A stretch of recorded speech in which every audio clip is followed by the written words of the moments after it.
नमस्कार दोस्तों, मैं बोल रही हूँ अंजू और आप देख रहे हैं आपका अपना चैनल ज्ञान दर्शन ब्लॉग। दोस्तों, मैं इस वीडियो में हरतालिका तीज की व्रत कथा को लेकर आई हूँ, तो आप इस वीडियो को ज़रूर सुनिएगा और हरतालिका तीज व्रत कथा को आप ज़रूर सुनिएगा। अगर आपने हरतालिका तीज का व्रत किया है तो यह कथा ज़रूर सुननी चाहिए आपको।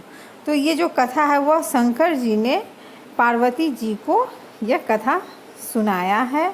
तो मैं उसमें ये कथा को मैं अब शुरू करती हूँ। तो इस व्रत के महात्म्य की कथा भगवान शंकर ने पार्वती को उनके पूर्व जन्म का स्मरण कराने के लिए इस प्रकार से उन्होंने कथा कही थी। तो उन्होंने पार्वती जी को कथा शंकर भगवान ने सुना रहे हैं।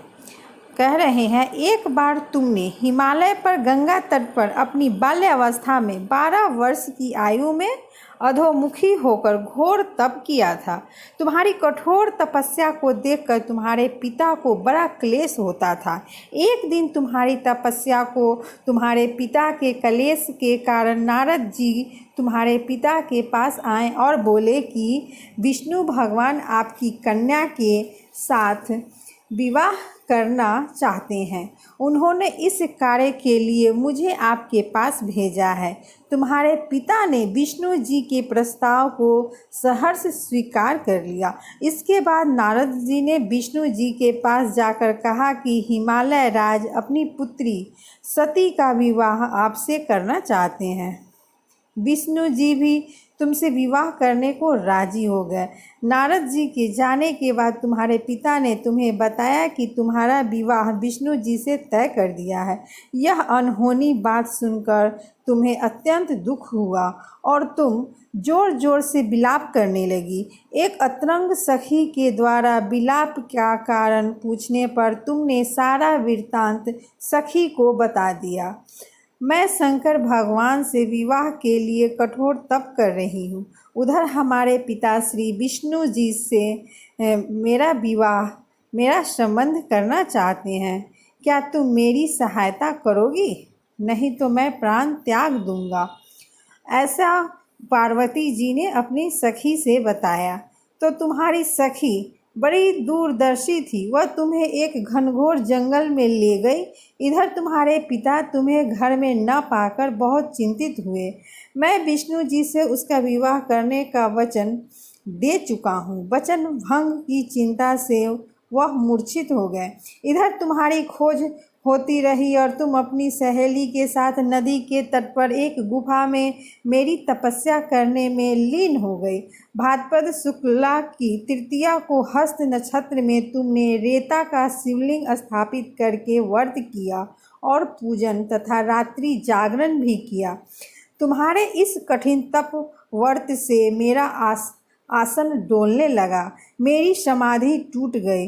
मैं तुरंत तुम्हारे पास पहुंचा और वर मांगने का आदेश दिया।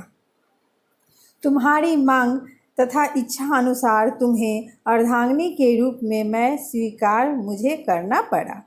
तुम्हें वरदान देकर मैं कैलाश पर्वत पर चला गया। प्रातः होते ही तुमने पूजा की समस्त सामग्री को नदी में प्रवाहित करके अपनी सहेली सहित व्रत का पारण किया। उसी समय तुम्हें खोजते हुए हिमालय राज उस स्थान पर पहुंच गए।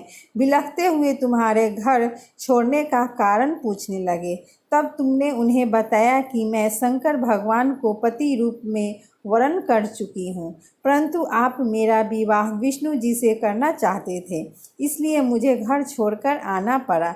मैं अब आपके साथ घर इसी शर्त पर चल सकती हूँ कि आप मेरा विवाह विष्णु जी से न करके भगवान शिव जी से करेंगे। गिरिराज तुम्हारी बात मान गए और शास्त्रोक्त विधि द्वारा हम दोनों को विवाह के बंधन में बांध दिया।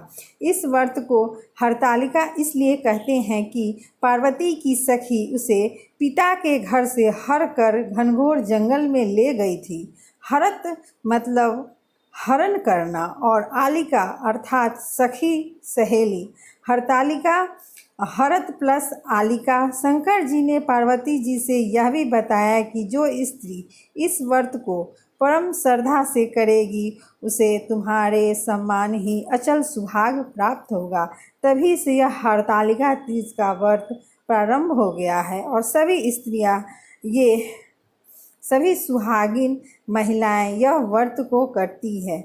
तो दोस्तों, अब इस कथा में इतना ही। और यह हरतालिका तीज का व्रत, इसलिए इस व्रत का नाम पड़ा हरतालिका, क्योंकि पार्वती जी की सहेली ने पार्वती जी को उनके घर से हर कर घोर जंगल में ले गई और वहाँ जाकर उन्होंने घोर तप किया, इसलिए वह हरण करके ले गई थी, इसलिए उसे हरतालिका तीज का व्रत नाम पड़ा। तो दोस्तों, अगर यह आपको व्रत कथा अच्छी लगी हो तो इस वीडियो को लाइक कीजिएगा और चैनल सब्सक्राइब नहीं किया है तो मेरे चैनल को सब्सक्राइब कर लीजिएगा। तो थैंक यू दोस्तों।